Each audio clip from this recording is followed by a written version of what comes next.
नमस्कार दोस्तों। प्रस्तुत है भुवनेश्वर प्रसाद श्रीवास्तव की लिखी हुई कहानी लड़ाई। चांदपुर से गाड़ी पूरे 25 मिनट लेट चली। पीडब्ल्यूडी की ट्राली लद रही थी और स्टेशन मास्टर की दयनीय निकम्मी शक्ल हमारी खिड़की के सामने से निकल गई।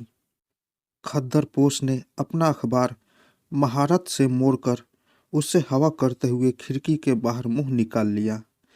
तीसरी बार गोरखे सोल्जर ने अपना सामान ऊपर से उतारकर फिर से लगाना शुरू किया।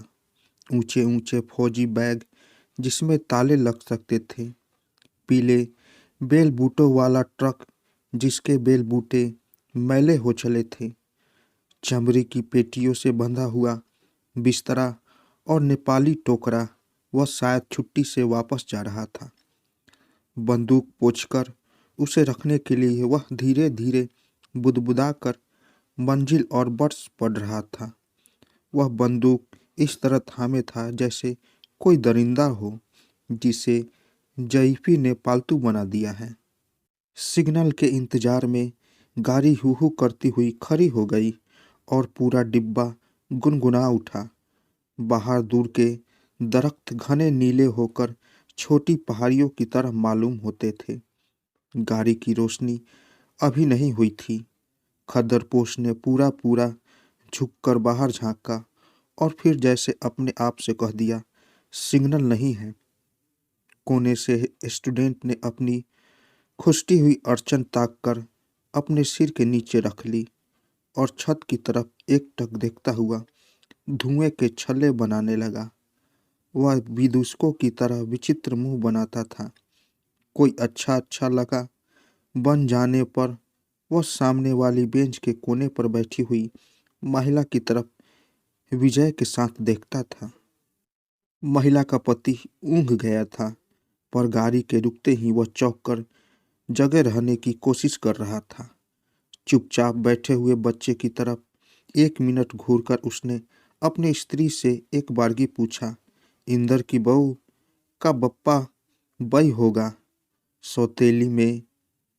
खौतेली में की जो जागी अपने सोहरे। उसकी आवाज में एक बेवजह सतर्कता थी। महिला ने अनमने गर्दन हिलाकर एक अनिश्चित सा जवाब दिया। गाड़ी चल दी और वह पूरे पूरे पैर साड़ी से ढक कर बाहर झांकने लगी। खद्दरपोश ने जम्हाई ली और अंगूठियों वाली उंगलियों से चुटकी बजाई। चट चट चट। स्टूडेंट का सिगरेट खत्म हो चुका था और वह अपना पर्स निकाल के उसके अंदर उंगलियां डाले गिन रहा था। अंधेरा ज्यादा हो गया था और बत्ती अब तक नहीं जली थी। पर्स को जेब में रखते हुए स्टूडेंट ने कहा, चोर है साले, साले चोर। खद्दरपोश ने उसकी तरफ देखा और महारत से मुस्कुराकर फौरन मुंह दूसरी तरफ कर लिया। बाहर से अंधेरा जैसे बहकर डब्बे में आ रहा था। लोगों के चेहरे फीके पड़ गए थे।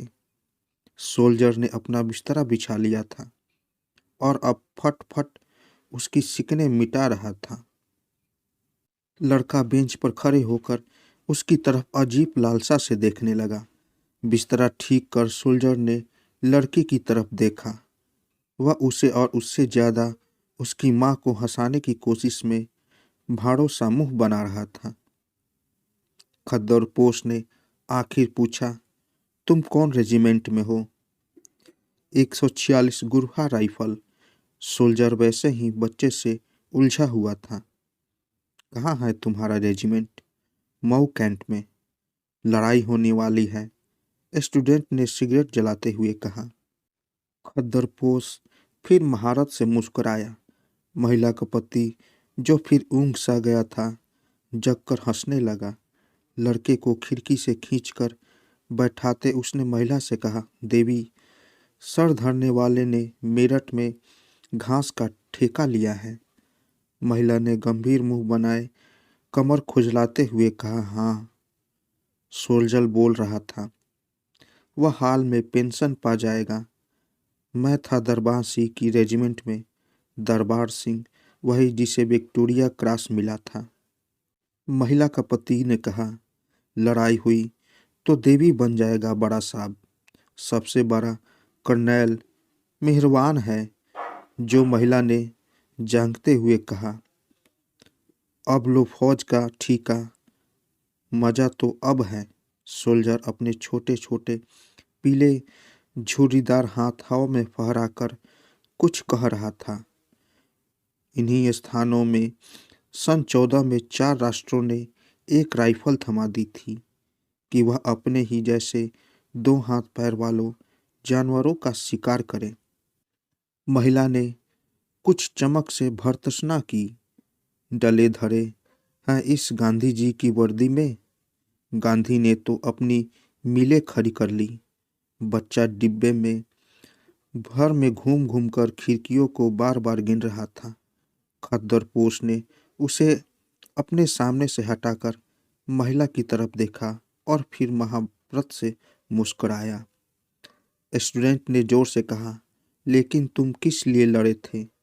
तुम्हें क्या पल्ले पड़ा? चमकीले बटन, मुर्दे के तन से उतारी हुई वर्दियाँ, गर्मी सूजक वाली बचपन नर्सें। सोल्जर डिब्बे में फीकी नीली रोशनी हो गई थी। जोर से बोलकर प्रतिवाद कर रहा था। जर्मन अस्पताल, खाइया, इंग्रेज तो भूलने वाले ठहरे। और मैं खिड़की पर सर रखकर ऊँघ गया। जगह डिब्बे में तीखी गर्म रोशनी थी। खद्दरपोश उतर चुका था। महिला और उसके पति सो रहे थे। स्टूडेंट वैसे ही धुएं के छल्ले बना रहा था। लड़का सोल्जर के बिस्तर पर बैठा था। उसने जले हुए सिगरेट जमा किए थे। वहाँ गिन रहा था, 1 2 3 5। वह कुल 10 थे। तो दोस्तों, कैसी लगी कहानी? अगर आप लोगों को कहानी अच्छी लगी हो तो मेरे चैनल को ज़रूर सब्सक्राइब करें और साथ साथ बेल आइकन को भी ज़रूर दबाएं, ताकि मेरी कहानी सबसे पहले आप तक पहुंचे। तो दोस्तों, मिलते हैं एक नई कहानी के साथ एक नए वीडियो में। तब तक के लिए नमस्कार।